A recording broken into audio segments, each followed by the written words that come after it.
All right, so the asteroids program is in full swing.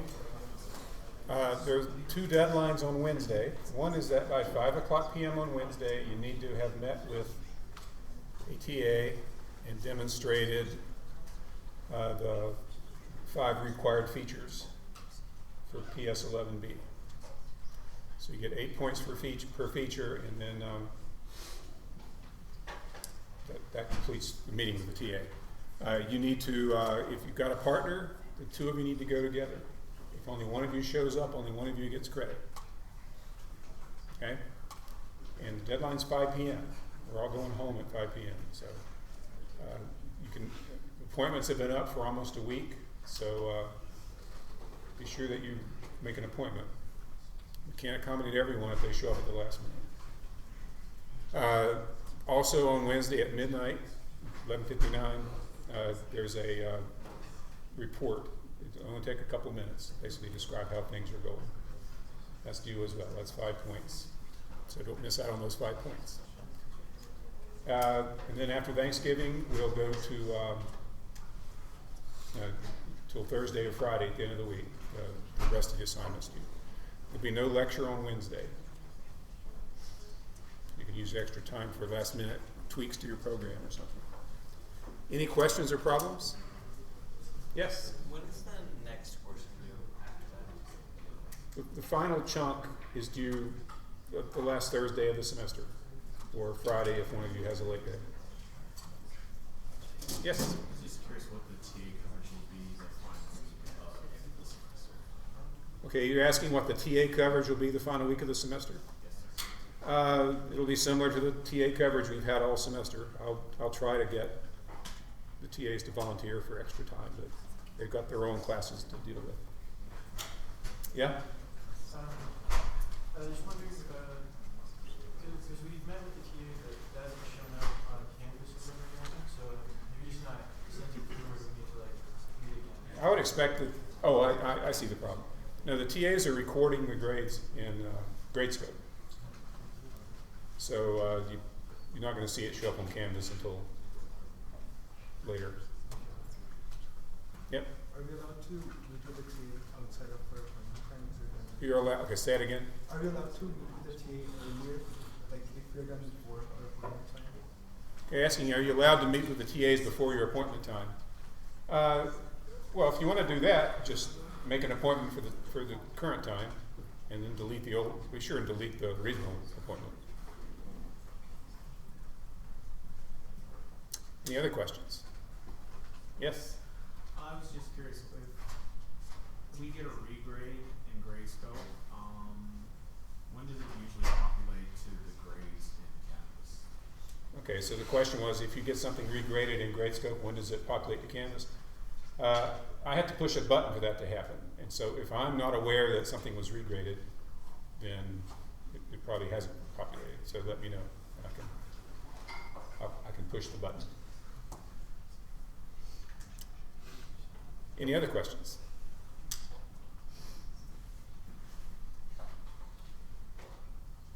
Okay, we get lots of questions of the form. You know, does my alien ship need to look exactly like your alien ship, or does my debris need to look exactly like your debris? And the answer is, yeah, they should be similar. They don't have to be. We're not going to pull out measuring devices and make sure they're exactly the same to the bit. You know, if your debris is a little bit bigger than mine, that's no big deal. Alien ship ought to be shaped roughly the same. If you want to do something creative, do it for extra credit, but not for the classical submission. Okay, so there's plenty of room for creativity, but use it for extra credit. All right. First thing I want to do today is revisit the Java memory model. And the Java memory model is also the C memory model and the Python memory model and the C# memory model and so on. If you learn how programming languages operate behind the scenes, how they manage memory as programs are running, you'll be ahead of the curve. It'll help you when you get to 2420. It'll help you when you get to 3810. It'll help you the rest of your careers. So it's, you can program just fine without understanding it, but you become a much more valuable computer scientist if you do understand it. And it's not difficult, so there's no reason not to understand it. So I'm going to approach it from a variety of directions.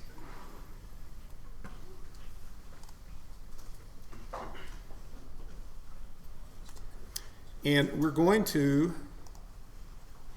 investigate this program here. And we wrote this program earlier in the semester, this class, myArrayList. You'll remember it has two instance variables, count and else, short for elements. There's the main method we're going to look at. It's going to create an empty array list. It's then going to add 5 things to it, an empty myArrayList. It's going to add 5 things to it. Then it's going to call the get method and call the remove last method. Now that's the main method. Here's the rest of it. There's the constructor. So the constructor just creates an array of length 4, stores it in that elements instance variable, and then it sets the count to 0. Okay, so this is the idea is to make the array larger so that there's room to grow before it fills up and we have to double its size. This is the method for adding to the end of a myArrayList. If there's no room, in other words, if the count is the same as the length of the array, that means the array list is full, then we've got to make a copy that's twice as big. And whether or not we do that, we're guaranteed after we get past the if there's going to be room. And so we add the element e that was passed into the method to the array and increment the count. So that's the most complicated method we'll look at. And that's the, we spent time in class, a fair amount of time, talking about how that worked. That's roughly how array lists work in Java as well. So before I go to the next slide, let me see if there are any questions about that method. We're going to be watching what happens when it runs in a variety of ways. So it helps to understand why it is the way it is.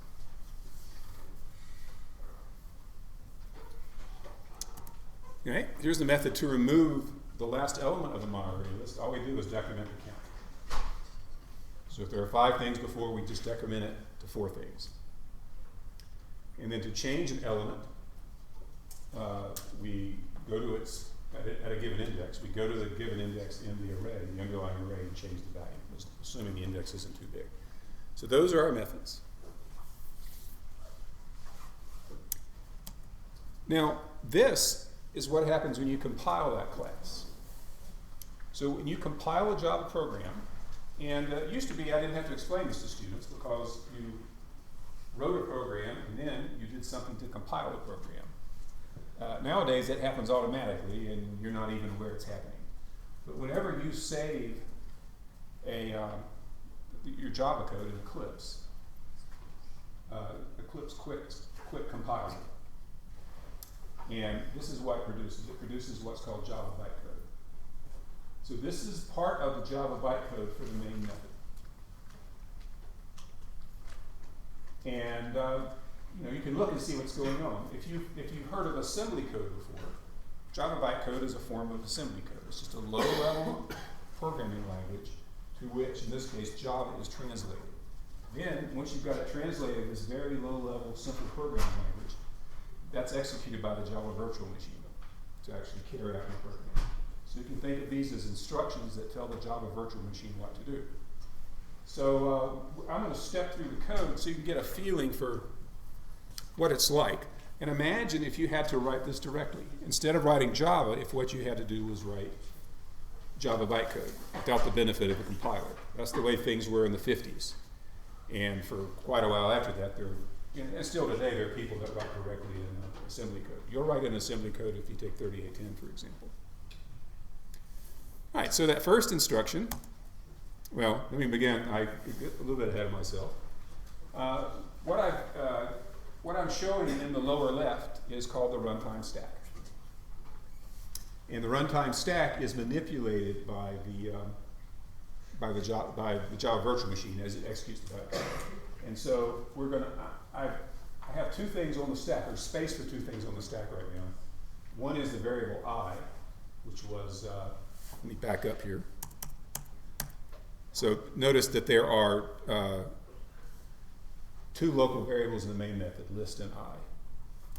So I've labeled those two spots, list and I. That's where the values of list and I are going to go. And then we're going to execute the code. So there's the first thing, do new number one. So essentially, what that's saying is create a new object of type number one. And somewhere else, I'm not showing it, is a table that says number one is a myArray list. So that's just saying create out in the heap, out in memory, room to store a myArray list, and then push its reference onto the top of the stack. So that's an instruction that the Java virtual machine knows how to execute. And so it does it. And so it creates out in memory space for a myArray list object and stores a reference to it on the top of the stack. So now there are three things on the stack. Okay? Okay, then it executes this statement that says whatever's on top of the stack, push a copy of it on top of the stack. So how's that going to change my picture?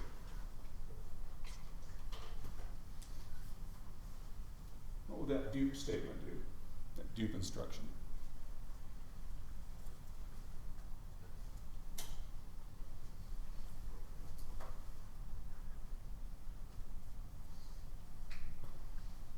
Yeah? I can wait. Yeah? Would it make a second copy of the I? Not what's on top, not I, what's on top of the stack? Yes.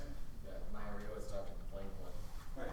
What's on top of the stack is this reference. So that arrow, think of what's actually going to be stored as not an arrow, but a location in memory, a number, which is a location in memory.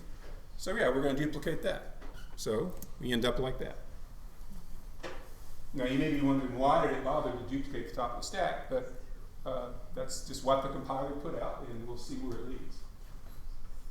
Okay. The next statement is this invoke special number 12, and that's how we call constructors in Bytecode. And so number 12 turns out to be the myArray list constructor, and so it's called. And I'm not going to show you the bytecode for that, but the constructor is called, and this is what it looks like. Right before, first thing we have to do is set up for the constructor call. And to set up for the constructor call, we've got to, all I'm doing is pushing to the top of the stack the line number for the next instruction in main that needs to be executed. So at that point, we have, at the top of the stack, we have two things. Line 7 of main, so the fact that line 7 is the next statement that needs to be executed in main, and then a reference, which turns out to be this, and you'll see what I mean in a second. Well, the area above the solid line, this area right here, becomes the stack frame that the ArrayList constructor looks at. So we're creating all this stuff on the top of the stack so that when we call the constructor, it'll be able to look and see what's sitting on the stack there. It will have a reference to myArrayList, that myArrayList object, which is the thing it's going to call this. So we're giving it this, and then we're pushing, we're pushing that 7 onto the stack. Now, why are we saving that line 7? What do you suppose it's done with that?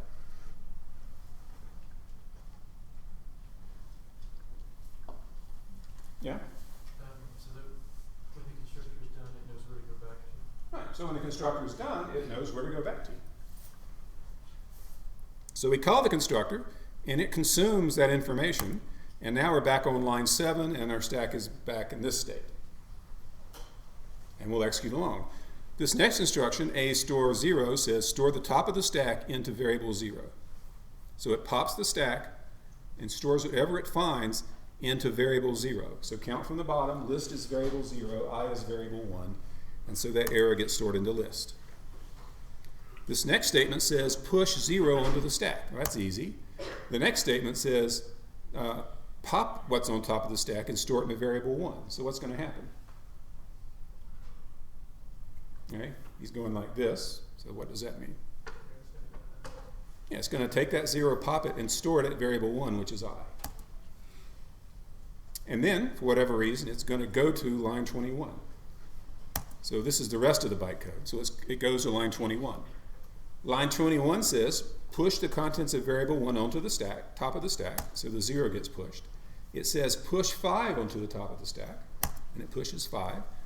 And then it says, pop the 2 top things on the stack and compare them. So pop the 5 and the 0 and compare them. And jump to line 13 if the 5 is less than the 0.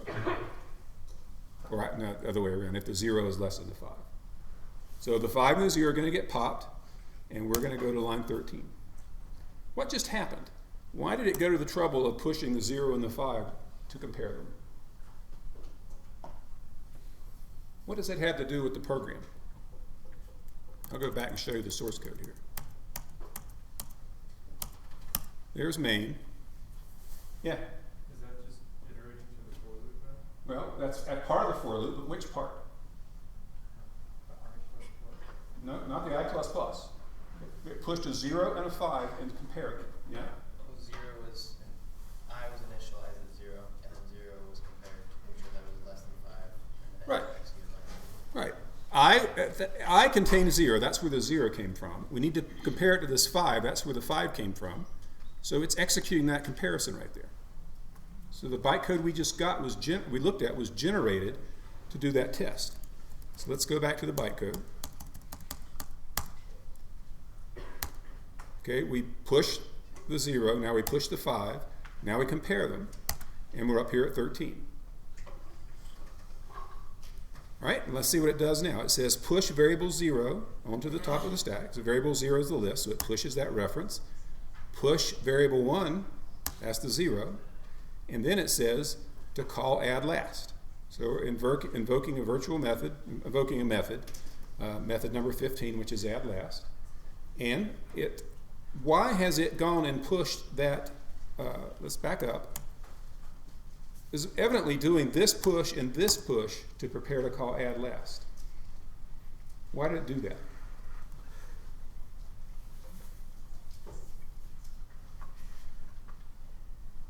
Why did it want that reference and that integer 0 on top of the stack? Yeah? Possibly the add last method, like those are being passed to it as parameters. Right. They're put there so that that's how we pass parameters to add last. We put them on top of the stack. So that when add last starts executing, it finds its parameters where it expects them. Okay? And so to invoke virtual, the final step we have to do is push the line number to return to in main. And I've gone ahead and labeled, those labels don't really exist in a Java virtual machine. It's to help us. So I'm labeling the first parameter as this. So that to add last, that'll be this. And the 0 to add last is what E will be. And it'll know to return to line 18 in main when it's done. So we've created those, we pushed those things onto the stack so that add last can refer to them. Well, so add last does its thing. It modifies that array list object, and I'm not really showing that. And so we come to here. So the method is returned. We've added something to the end of the list. Now it says add 1 to variable 1. There's an instruction to increment variable 1 by 1. So that will change I to 1. Then we push var 1. Then we push to 5. So what's going on now? We're back where we were. Yeah? I was just going to say, it was checking to see if I was still less than 5. Right, it's checking to see if I is still less than 5. It does that by getting I and 5 on top of the stack so that the next instruction can compare them. So the Java virtual machine does a lot through the stack. Okay, now I'm going to shorten this. What happens? How would this thing run out? So I is going to be less than 5, so what would happen next?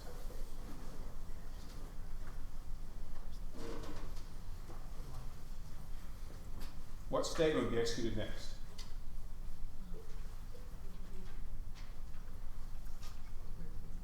The instruction is the right word for it. Yeah.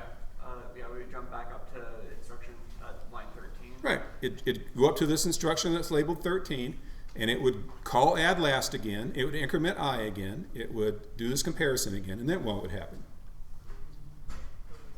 It'd do the comparison and go back up. So here's the loop. Okay, and the test is at the end, and you'll notice that the first time we encountered the loop, we jumped right to line 21. So we could do the test and then go back to the top. Now, I don't have all that animated. Eventually, I is going to get to be 5, and we'll have that situation right there. And in that situation, when it compares 5 and 5, the test will fail. And instead of jumping to line 13, it'll continue on to the next instruction, which is that one right there. And that will say, okay, push variable 0 onto the stack, push 3 onto the stack, and then we're calling the get method. So we give it the place to return to, and essentially, when the get method runs, it's going to expect to find the return line number, the value of E, and the value of this sitting on top of the stack.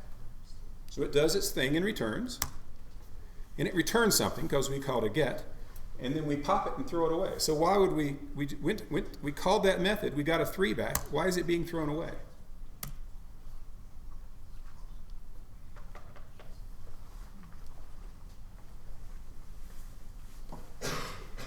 Yeah? You're not storing it in anything, so. Right. If we went back and looked at the Java, you'd see we don't do anything to return value. The Java program throws the return value away. So we have to pop it off the stack to get rid of it. Now, where did that 0 come from that we're popping? I'm sorry, that 3. Where did that 3 come from that we're popping? Why is it there? Because look, this is how we set up to call this method. We called it, and it got rid of all the stuff we gave it as parameters, and left it, and now there's a 3 there. Where did that 3 come from?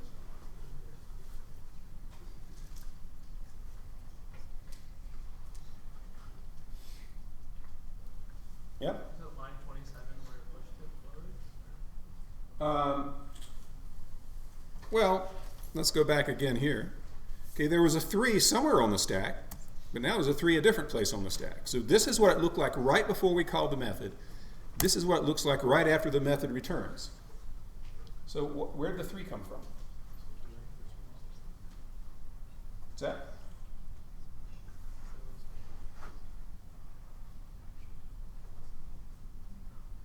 Yeah? That was returned by the method. Right, the get method returned that. The way it returns something to whoever called it is to stick it on top of the stack.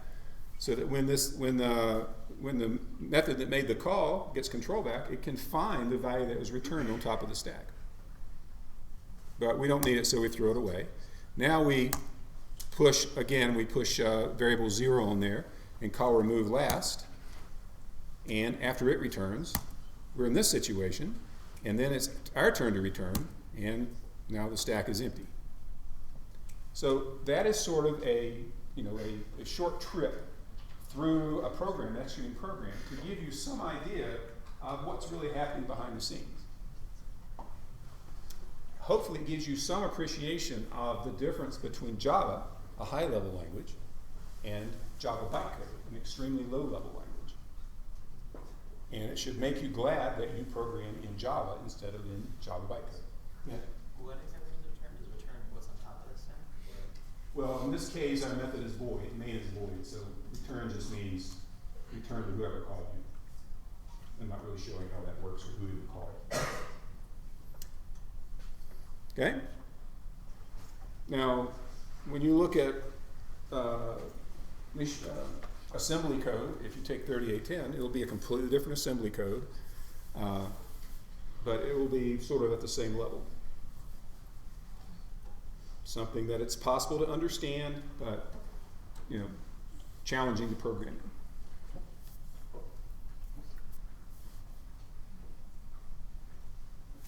Okay. Now,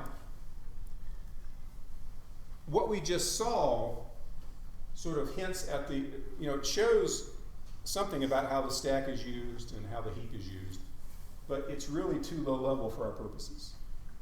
So what I'm going to do next is come up a level higher, abstract away the bytecode, and talk about how the stack and heap are used in terms of by looking at Java code instead of bytecode. So when you have a program, you're going to have some code, and that code is Java bytecode, and it's sitting in memory somewhere. So part of the memory that your running program uses is the code. Okay? Code is stored in memory. Part of the memory that your that your running program gets to have is used for the runtime stack. And you should know by now that the runtime stack is where locals and parameters are stored for each method. And so when you call a method, whatever space it needs to store its parameters and its local variables that's allocated on the stack. So one method has been called. Then it calls another method, and that method needs some memory. And then we call another method. It needs some memory. So far we have method A called method B, called method C, called method D. And then what just happened there? Yeah?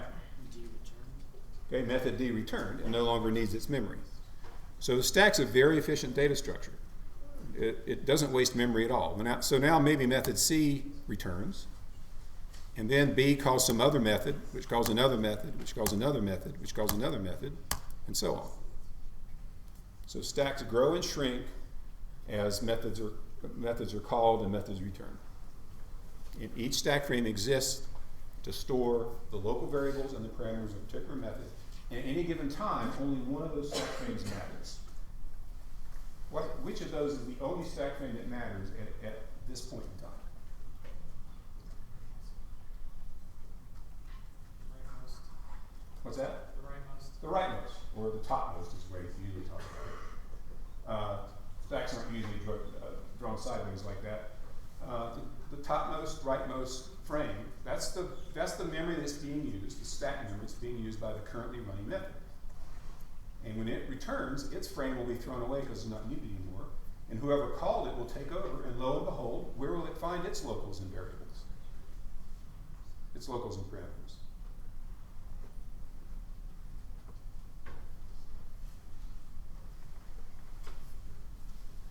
At the bottom of the stack or the top of the stack? Top of the stack. Because once you pop that last frame, the method we're returning to, its memory suddenly has appeared at the top of the stack. Those other frames are just sitting there waiting for the methods that created them to come back to life after the method call they made finishes. Now, the rest of memory you can use for a heap. The heap, whenever you call new and create new objects, those objects are stored on the heap. Now, why can't you store objects on the stack? When a method creates an object, why not store it completely in the stack frame of the object? Yeah? Because if it's not on the top and needs to use the object, it would be hard to get it. Okay, he said, suppose that some method early, a method that created a stack frame to the left here creates an object and it's stored. It might be hard to get at it, but you could have a reference to it. It's another reason, yeah? You don't want the object to be lost when you return. Okay. If you put the object in the stack frame, and when the stack frame is popped, because the method is returning, the object would be lost. And the purpose of calling the method may be to create an object that can be used later in the program. So local variables and parameters are no longer of interest once a method returns, but the objects that were created by that method may be of interest. So that's why they're stored elsewhere. So stuff on the heap goes on the heap and stays there until it's not needed anymore. So maybe an object gets allocated and it's stored there. Another smaller object gets allocated and it's stored there.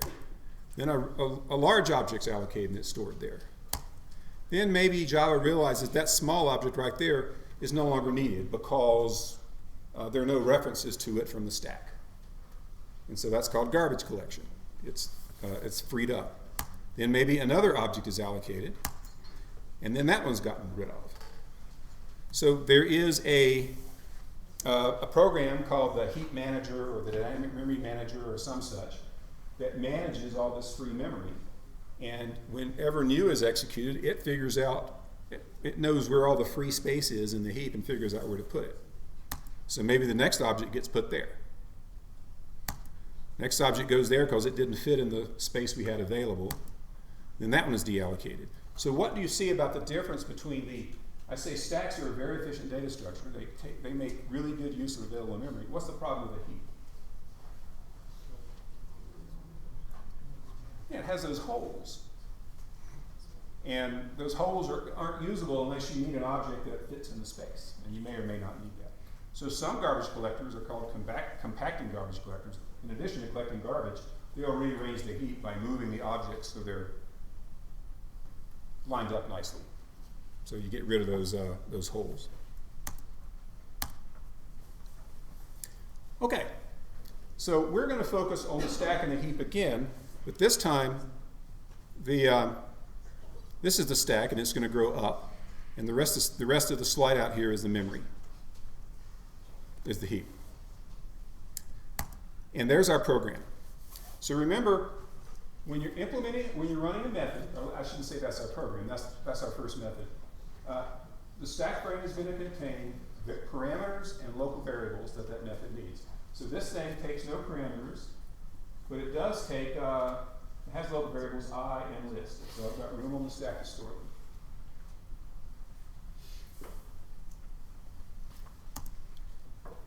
Okay? Next thing that happens is we're about to call myArrayList, the constructor. So we're saying new myArrayList.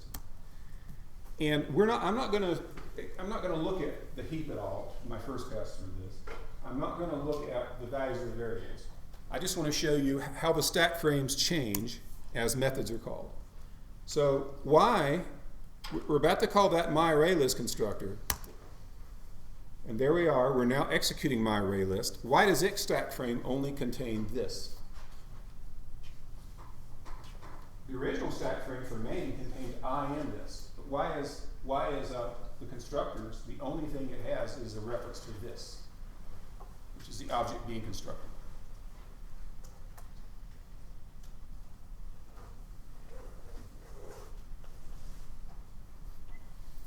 Why doesn't it have X or I or J? Look at the code up there and tell me why.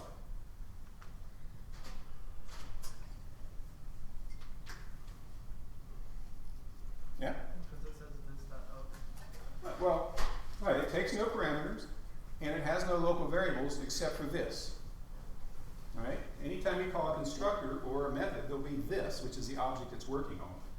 So the only thing it has is this. This would refer to an actual object if we were modeling it at that level. So we call the constructor returns, and what will happen to its stack frame? Yeah? Yeah, what will happen to the stack frame when the constructor returns? Yeah? Yeah, it goes away. Now we're back into main. Now we get to the point where main executes for a while, and now it needs to call addLast. So to call addLast, we call it, and it's going to have on its in its stack frame E, which is a parameter, and this, because it's not a static method, and there are no other local variables. So it'll have E and this accessible to it as it executes this code. When it needs to know the value of E, it'll look here. When it needs the value of this, it'll look here. It returns, and we call addLast is done. Now we're about to call it again, so it gets pushed. That'll have new values for E in this. Then it's done. We call it again, same thing. We call it again, same thing. We call it again, and this time, if we were keeping track of the numbers, the array list is full. That conditional up there, if the count is equal to the length, is going to be true. And so it's going to call arrays.copyof. It's got to make a larger copy of the array. So what's going to happen? What's going to happen to the stack? We're going to push a stack frame for copyof. Yeah. So is it going to push another array onto there, or another? Well, what are the parameters of copyof? You can look and see where I call it. There are two parameters, right? Two ints. Well, no, this.else is an array.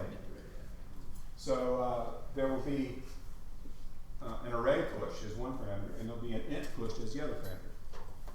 All right, for now, I'm just, I don't know what the actual names of the parameters are in that code. I didn't look, but there'll be some array, I'll call it A, and there'll be some int I'm calling int.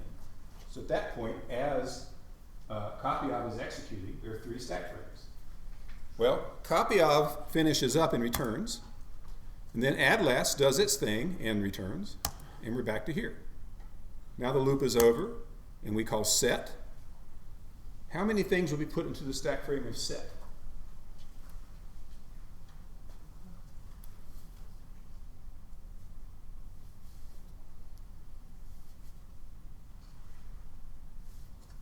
Yeah? 3, this, 3, 8. Okay, so that 3 will be pushed, and the 8 will be pushed, and this. You know, if it's not static method, there's got to be a this. So plus any local variables in set. But there aren't any local variables in set, so we get those 3 things. Okay, and now set can run and have access to value, index, and this. It returns, and then we call remove last, and it only needs this. It does its work, this returns, and that returns. So we just made a trip through the program showing you how the stack grows and shrinks as methods are called and methods return. The stack frame always contains a place to store each local variable and each parameter. And don't forget about this. Think of it as a parameter.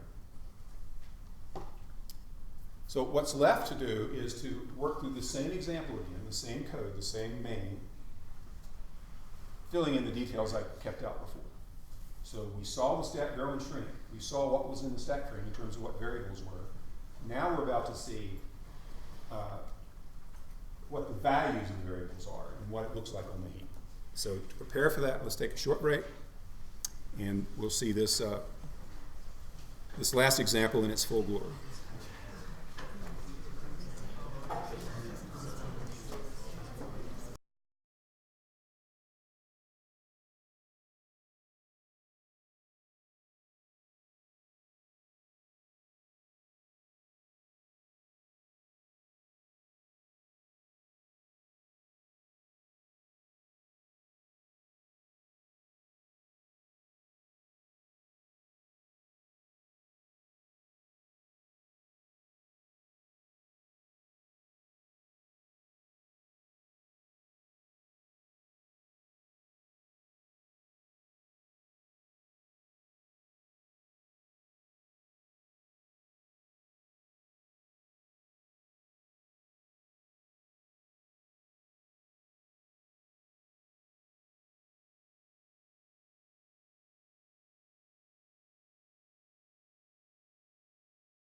Okay, before we look at this example, the thing to realize is that every Java program, no matter how complicated, Eclipse is a Java program, pretty complicated one. Your asteroids program that you end up with, it's not as complicated as Eclipse, but still, it's fairly complicated. They're all doing the same sort of thing.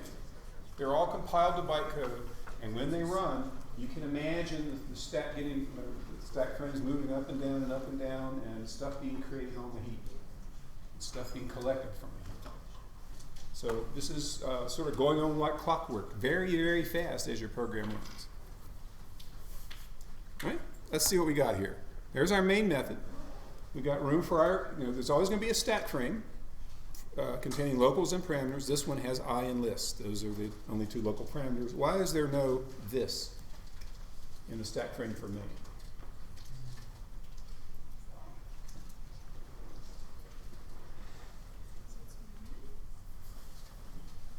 Yeah? Static? Yeah, main is static. Static methods aren't invoked on a method. So there is no method on which the main was invoked. There is no object on which method was invoked. Okay, so first thing we do is we call new. And what new does is it creates room in memory, creates on the heap the object.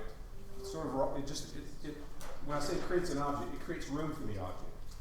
It knows that an object is going to have a certain number of bytes. So it creates that number of bytes, and we end up, I've got list referring to it right now. Now we call the constructor, myArrayList, and to set up for that call, we have to create the stack frame for the constructor, which I've shown there. And the stack frame, the constructor only has no other variables except it refers to this. And so this is pushed in a stack frame, and it refers to the raw memory right there. And then we're ready for myArrayList constructor to take over, and there it is. And lo and behold, its stack frame it needs is sitting right on top of the stack because we created it as part of the method call. Okay? It goes and it says this dot else equals new int 4. So it goes, okay, what's this? So it follows the error. This is, okay, so that is this. And it says, in this field right here, I've got to store a reference to an array of length 4. Right? So it does.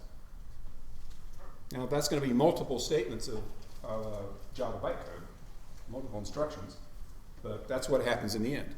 Then the red means we're done with that statement. We'll go on to the next one, and then it executes that statement. So what's going to happen there? What's going to change about my diagram?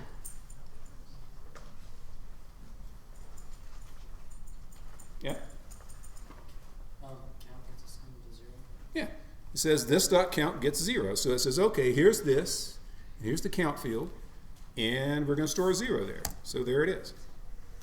And then the constructor returns. I'm going to back up now. There we're back in the constructor. The constructor returns, which means its stack frame is popped. But it leaves behind that modified object that main still refers to. So backing up again, while that as constructor was running, list and this, which are in two different stack frames, refer to the same object.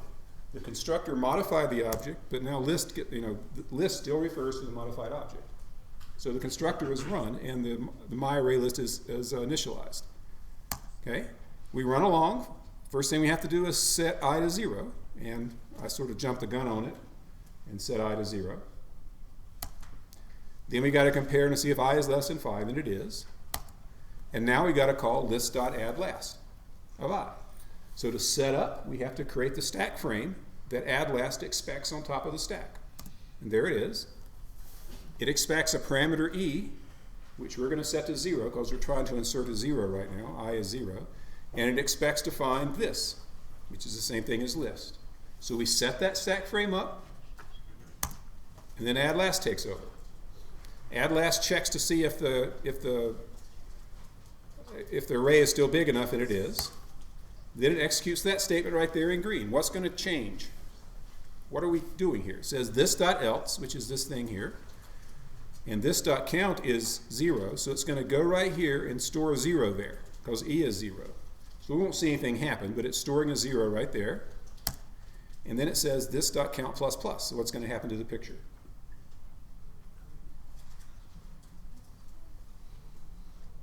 What change will happen to the picture when I execute that statement?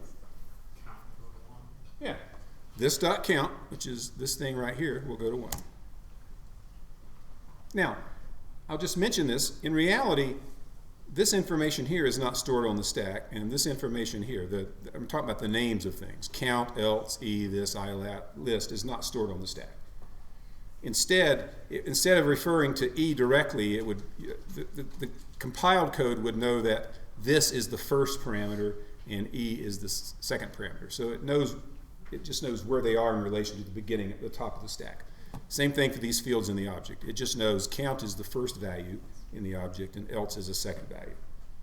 So, but it's a lot easier for us to see what's going on if we keep those names around. So now the method is done, and so the stack frame goes away, and we're back in main where we left off. But the object has been modified, which is what we wanted. Okay? We got to do I++. Right? That changes I to 1. Then we have to do the test, I less than 5, and it passes. So we're back in the loop. We've got to call add last. So what's going to happen? To prepare for the call, what do we have to do? Before a method can run, what does it need?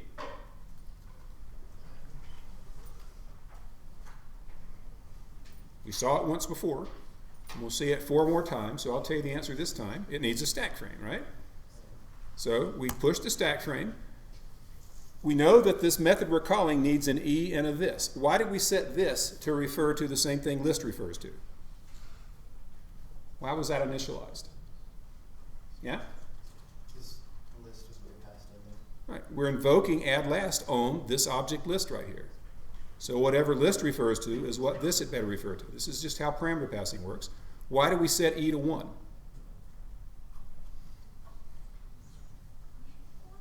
Why not set it to 5 or 2 or 7 or something else? What determines that we set this parameter to 1? Yeah? Because count is 1. Not because count is 1. Okay, look what we're passing, the parameter we're passing to add last is I.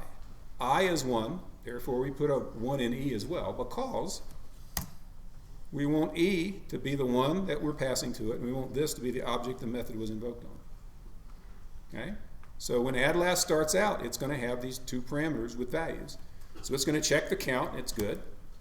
It's going to store something new in the array. What's it going to change? What will change about the picture when I hit the space key here?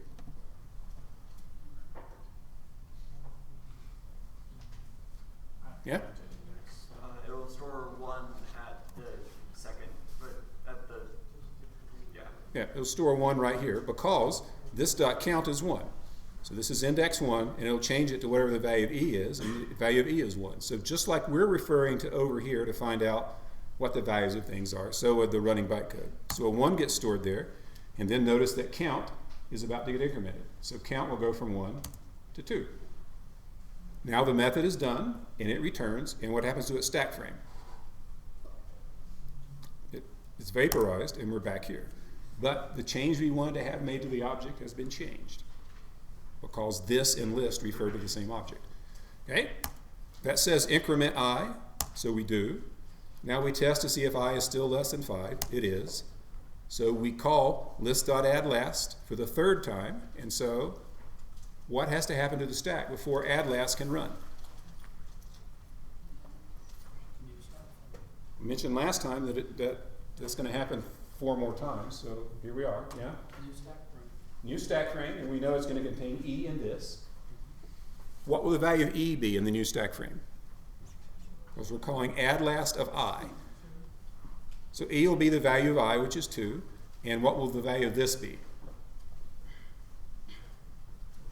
List, because list is the object we're invoking the method on. So there we are. Is 2. This is that object. So now we can run add last because we've set up its stack frame. It looks to see if there's still room in the array. There is. Now it takes that 2 and stores it into the array and increments count to 3, and it's done. So bye-bye stack frame, increment I becomes 3, about to call add last, so we need a stack frame. This time E will be 3. We've got the stack frame set up for add last. So we call add last, still not too big. It stores the 3 into the array, increments count, and return. So at this point, we've run around that loop 4 times. We have stored 0, 1, 2, and 3 into our dynamic array. And all is good. The count is up to date. We haven't lost track of the object. Great. We come here. It says increment I. So I, instead of being 3, becomes 4. We see if is 4 less than 5. It is. We're there. So we push a stack frame for add last. What will the value of E be? 4. And this will still refer to the same thing that list does. There we are. And now we're inside of add last. All right. Add last, this time, the count, which is 4, is the same as the length of the array, which is 4. So we've got to do that. We've got to call the copy of method. So calling any method entails pushing a stack frame for it. So it takes 2 parameters, and I'm ignoring any locals it has because I don't know what they are. So A refers to the array, because the first parameter was this.else, namely this array, and the second parameter was count times 2, which is 8. So we're passing those 2 parameters. Why is there no this being passed to copy of? Yeah. Is it because it's a new object? No, it's not because it's a new object. Yep. There's no, like, it's not being invoked on this. Right. It's not being invoked on an object. In other words, arrays is a class, and copy of is a static method, obviously, because you wouldn't call a non-static method that way. So the answer is it's a static method. Okay. If arrays right here happen to be an object, then yeah, that object would be this. Okay, so there it is. And this is what things look like just before we enter arrays.copyof. So it does its thing, and what it does is it creates that array right there. It copies the original array twice as big. So it just, the first half of the new array is the same as the old array, and there's room to grow. And then arrays copyof returns, and our picture has changed. Before, this arrow right here, in fact I go back here, else used to point right there, and after copyof returns, now it points to there. Why did it change where it points? Why is it referring to the new array instead of the old one? What changed? Okay? Go ahead. Because the new array is being assigned to the old object. Right, because it said right here, this.else. So in other words, this reference was returned by copyof, and it's just stored right there. Okay? So there's our picture. Notice that this array right here is now orphaned. There's no way to get to this array from the stack. So it's useless. It's wasted memory. It's garbage. And so garbage collection will eventually run and find it and reclaim it so it can reuse the memory on the heap. It doesn't necessarily run immediately. So in a simple program, the garbage collector may never run at all because you don't create much heap space. You don't use much heap space, and the program ends. But a long-running program will generate enough garbage that the heap is in danger of running out. And so what happens is that your program essentially has to pause for a bit while the garbage collector rearranges things. But I'll just run garbage collection right now and have that array go away. You'll eventually, if you haven't before, if you continue in the program, you'll program in C++ and C. And one big difference in those languages is there's no garbage collector, which means not only must you call new whenever you want to create, at least in C++ it's called new, you'll call something to create an object. You have to call delete to get rid of an object. And that's easy to mess up. If you delete something too soon, your program doesn't work because the thing it needs is disappeared. If you call it too late, you might run out of memory. So it's just it's a lower level language. All right, anyway, garbage goes away.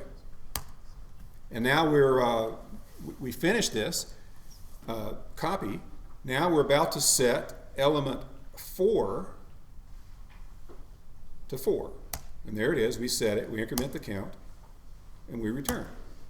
Stack frame goes away. We're back inside main. We've just finished calling add last. And our object is changed out from under us. But we still have a reference to the object. It's just that the array has changed. Right? We increment I becomes 5. We ask, is 5 less than 5? It isn't. So the loop ends, and we're down here. So we're calling list.set. So to call a method, you've got to set up a stack frame for it, and there it is. Set takes 2 parameters, index and value, so they're right there, because we're passing 3 and 8. And then this, because we're invoking set on list. And so this refers to the same thing as list does. And now set can do its thing. Index is in range, so it just says, all right, change whatever's at index 3 to 8. So there it goes, and it returns. We're back here. Then our last thing is remove last. All we have to do is push a frame containing this, because it takes no parameters. We're in there. Count's not 0. We decrement count to get 4. Method returns. And there's the final state of our object. So our program has run and created that object via a series of method calls. And the method calls result in stack frames being pushed, and then different instructions result in stuff being created on the heap. So it's a lot to take in, but we've visited it before. This is our second visit to this example program.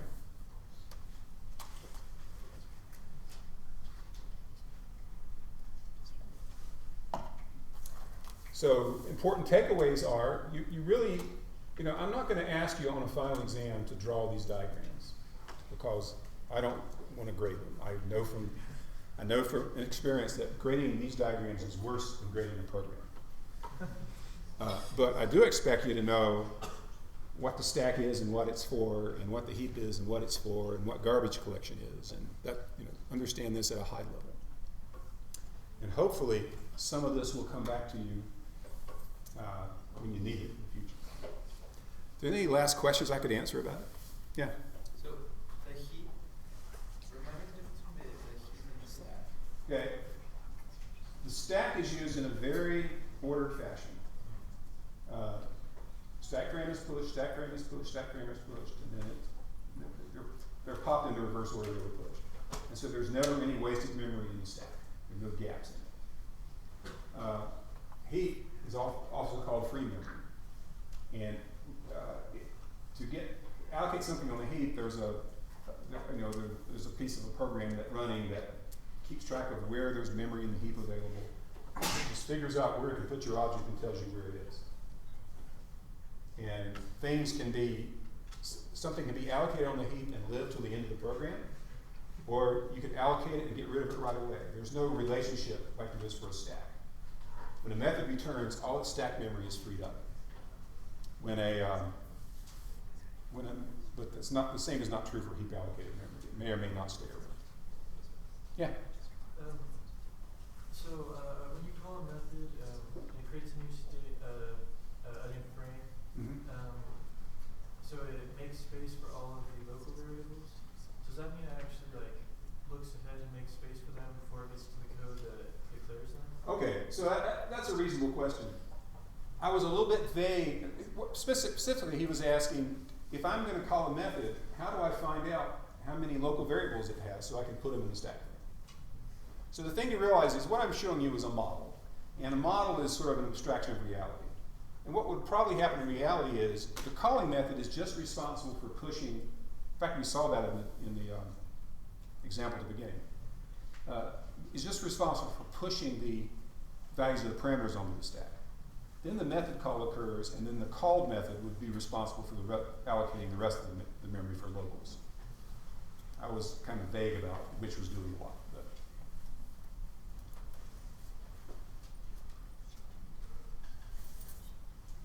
Okay. I've got, so anyway, to finish this story, the method returns, which means main returns. So main returns. And now there's no way to get to this object, and so that's garbage, and it's garbage collected. But in reality, what would happen is the program would end, and there'd be no need to garbage collect. Yeah. One thing to look at before we look at the next topic This is more like what an object looks like in memory. So yeah, this is the object right here. It has a count, it has a reference to this array, but every object also carries a reference to information about its class. And it is this structure that makes inheritance possible. That without going into a whole lot of detail, every object can follow this reference. If you have an object, you can follow the reference and find out what its type is. So that's useful when you're doing typecasting. And then what follows is a list of references to methods. And so if you want to call the get method, if you want to invoke the get method on this object, what has to happen is you follow a reference to this table, you find the get method, and follow a reference to its code. Yeah? So when you implement something, do you get 2 boxes or 2 references from an object? Oh, okay, you're talking about interfaces now. Yeah, like implementing. Okay, so if I wanted to tell you how interfaces work, there would be references in this table to the interfaces implemented by this class. And so what boils down to is calling a static method is efficient. Calling a non-static method involves, following this reference and following another reference to get to the code. Calling a method that belongs to the interface is actually even slower. But I just wanted to show you that there's, I've abstracted away a lot of detail here. All right, now we're going to look at something completely different. Get rid of this. This is what I call a scatter plot. And I'm going to use it to illustrate to you sorting. So you're going to spend a lot of time next semester learning about sorting algorithms if you take 2420. So I'm just giving you a little preview here. We're not going to look at any code. We're just going to look at visualization. We're going to try to visualize how these algorithms work. And I think you'll find it kind of revealing. Now what I can do is I can change, think of this as an array that contains currently 64 numbers. And the numbers range from 0 up to 63. So this is what it looks like when the array is sorted. So you can think of the way you know this box has a value. Well, think about it this way. This axis down here, think of that as the index into an array. And this axis, this vertical axis, think of that as showing you the magnitude of the element in the array. So the higher the box, the higher its value. So if let me change the size down to 8. Okay? So there's an 8-element array that's in ascending order. I'm going to permute it now. Okay? So what number is this here that's stored in element 0 of the array? Well, the numbers start at 0. So 0, that's a 2, that's a 3, that's a 6, a 4, a 1, a 5, a 7, and a 0. Okay? It's, if I made it even smaller, it becomes even more obvious. So I make it 4 and permute it. Okay? That's the 0, 1, 2, 3. So you take one of these, let me make the size back to like 32. We permute. That's what it looks like when it's all scrambled up randomly. Now, if we sort it from smallest to largest, what will we see? That straight line we saw before. So I will do that. I'll put it in ascending order and we see a straight line. What if we sorted it from largest to smallest? Right. You get a descending line. Okay? So what we can do is we can look at that and say, okay, that's easy to see. The array is sorted into reverse sorted order. And it's easy to see that here it's sorted into ascending order. And it's easy to see that it's permuted.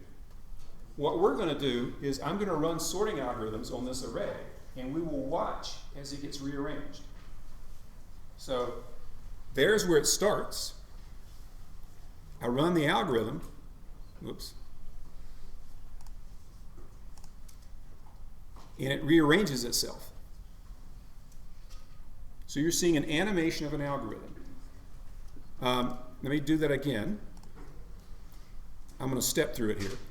What happens is when the algorithm, all the algorithms we're going to look at work by, they take the array and they decide to compare two elements. So when they flash red like that, that means that this algorithm, which is called selection sort, has decided to compare the two elements that are highlighted in red. And then, so let's go. So it compared those two, then it compared those two, and as I click through, you'll see that it is comparing various elements. And selection sort does a whole bunch of comparisons, and when it's all done, it does a swap. It's going to now take one of the elements and exchange it for a different one. In particular, it's going to take this element here and move it over to this spot in the array, and it's going to take the element that was at that spot in the array and move it over to here. So it's just swapping their positions. So what's it going to look like? How's the picture going to change when I click step? Yeah, the red will go to the left, and this thing up here will come to the right. So let's do that. Okay, it took 2 steps to get it. So there we have it reorganized. Okay, so then we step through again. You'll see it's doing a bunch of comparisons. And it may be hard to see why. And it's done. And this time I'm going to tell you it's going to swap this one not into the first index, but into this index here. So this one here is the victim. It's going to move over to here. So let me do that. And there we go. Now I'm going to let it run. And you'll see that it does a bunch of comparisons and a swap. And you can see the sorted portion grows and the unsorted portion shrinks. Can anyone tell me what is its strategy? What is selection sort's strategy for deciding what comparisons to do? Okay? So we're running an optimization loop that takes whatever's at that index, looks for the smallest one in the Okay. entire thing, and then puts it there. So he used the word optimization loop. So the first thing it does is it searches through here looking for the smallest element. So let's see how it does that. It compares the first 2 elements. This one is the champion. That's the smallest so far. So now I'll compare this one to the next one, which will be that guy there. This is still the smallest. So it's sort of sweeping to the right through the array. Now there's a new champion. So it'll compare, this is the new smallest one, so it'll compare it to the next element. Now that is the new smallest one. And the rest of the way, no one's going to beat that. So when we make it through the array, what do we know about this element at this point? It's the smallest in the array, so it moves it into the first column. Yeah? Is there any way to know that you have the smallest element without comparing to absolutely everything? Well, okay, he's asking, is there a way to know you have the smallest element without comparing it to everything? Selection sort is a notoriously slow algorithm. It's easy to explain, but it's very slow because it does a lot of comparisons. So there are faster ways to sort than selection sort. Okay, so what happens next? It has located the smallest element in the array and moved it to the first column. What does it do next? It looks at the rest of the array. So it doesn't bother with this column anymore because it's done with it. It looks at what's left, finds the smallest, and puts it in the next column, and so on. And that's why you see the sorted element, the sorted section grow and the other shrink. So let's permute this again. I'm going to put the speed on, I'll leave it on slow here, and then we'll do this, we'll do the run. So you'll see it's, oops, sorry. I messed something up there. Okay, that's because I was stepping and then I started. So let's go again. So it just gradually, the portion it's sweeping through each time gets smaller. So you'll notice, let me make the size a little bit bigger. And start. Okay, so it adds a new element fairly slowly. But as time goes on, the rate at which it's adding elements to their proper column gets faster. Why does it speed up as it goes on? All right, there's less to search through because the unordered stuff ends. All right, now, one thing you'll do in 2420, you don't just learn how algorithms work, you analyze them. So here's an interesting fact about sorting, selection sort. Selection sort is called a quadratic algorithm. And what that means is, among other things, if you double the size of the array you're sorting, the amount of time it takes to sort quadruples. So let's do that here. I'm going to, and actually you can model the amount of time just by looking at number comparisons. So let's try it two ways. I'm just going to count time as it goes. So we'll start and see how long it takes. So 1001, 1002. Okay, I already don't like this. Let's make it a little bit faster. Okay. 1001, 1002, 1003, 1004, 1005, 1006, 1007, 1008, 1009, 1010. So it took about 10 seconds to sort, mainly because I'm slowing it down and we're doing graphics and everything. And it did 2,000 comparisons. So my prediction is if we now change the size up to 128, it ought to take how many seconds? 40, and it's going to do about 8,000 comparisons. All right, so 1001, 1002, 1003, 1004. Oh, we'll just look at number comparisons. So a quadratic sorting algorithm is that. They're much faster. But you could predict this behavior, this quadratic behavior, just from looking at the code. That's algorithm analysis. You wouldn't even have to experiment with it to predict this. Okay, so it did. I just doubled the length of the array, but it took 4 times as many comparisons. Now, if I go up to 256 and permute it and set the speed to fast, okay, it's going faster now, but you notice, it was 8,000 comparisons, so this time we'd expect 32,000. Yeah. Okay, so that's a quadratic sorting algorithm. Now, let me show you another one. This one's called Insertion Sort. I'm going to go back to 64 elements, and I'll permute them, and I'm going to put it on slow, and I'm going to run it, and you just watch the pattern of the scatter plot and see if you can figure out what Insertion Sort's doing.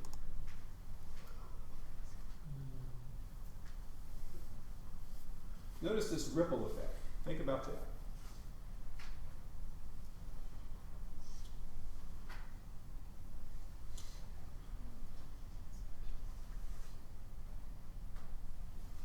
Yeah, what's going on?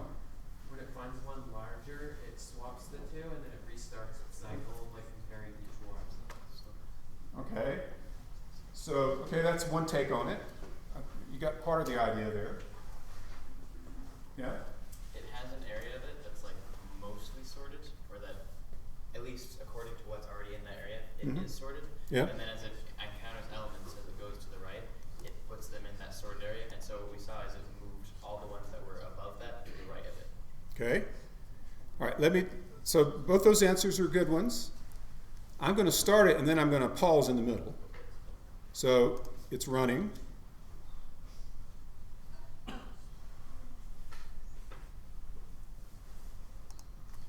Okay. So before, with selection sort, you could see that, there was a part that was perfectly sorted in the lower left, and then there was a part that was completely unsorted in the upper right. How would you characterize what you're looking at now?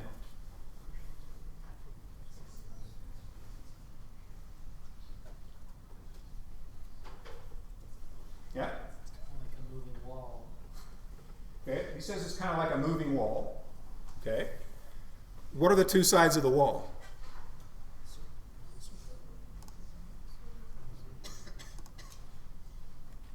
I suddenly have this paranoid feeling that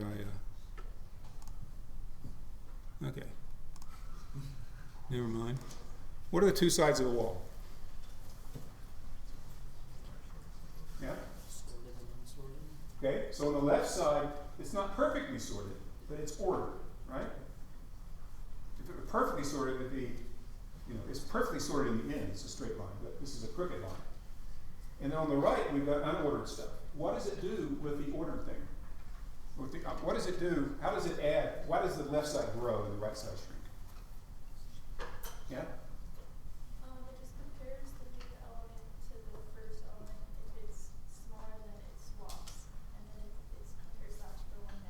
Okay. All right, that's exactly right. That's why you see that zipper effect. So what it's doing, it gets to the next element. So as it encounters a new element to the right, it compares it to the very top. And if it's smaller, it compares it to the next element to the left, and so on until it finds its spot. So essentially, it's moving that thing down the line until it drops into its right spot, and then it moves over. So keep an eye on this element right here. I'm going to try to stop when we get there.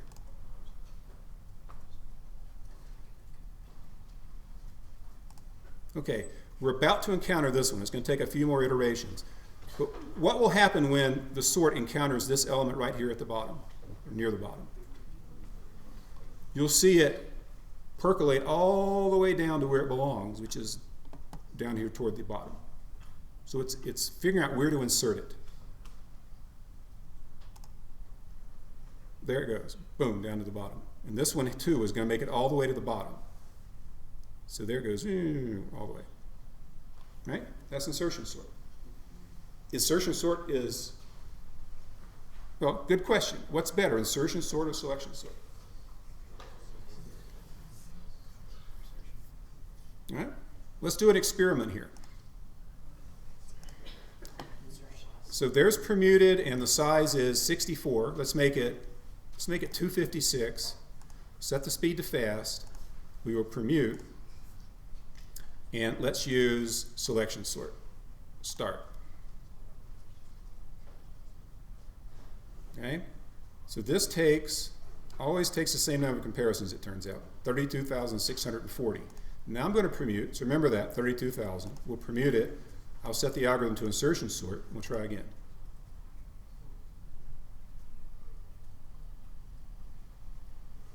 Okay? It did about half as many comparisons.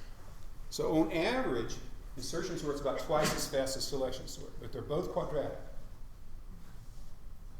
Okay? It's just that one just is intrinsically faster than the other. Now, I'm going to continue with this next time, but I don't want to leave you with the idea that selection sort and insertion sort are the only choices. So I'm going to show you one more. I'm going to permute them again. I'm going to set the algorithm to quicksort, which you might expect would be fast. So this is quicksort. Okay? Quicksort is not n squared, not quadratic. If I set it up to 512, which is the biggest I go, and permute, and run quicksort,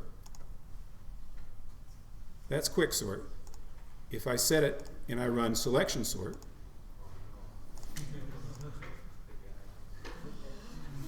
okay? The reason computers are fast partly has to do with that hardware gets faster every year. But the true advances in the speed of computing has come from the study of algorithms. Okay? If we hadn't studied algorithms and sorted everything with selection sort, spreadsheets, when they got to a certain size, would be unusable. Databases wouldn't work. And it wouldn't matter if it, if you've got something that takes 10 hours to run and you make the computer twice as fast, then it takes 5 hours. But if you've got something that takes 10 hours to run, you could use a different algorithm and do it in 5 seconds. That's the power of algorithms. And we'll continue looking at some more ideas along these lines next time.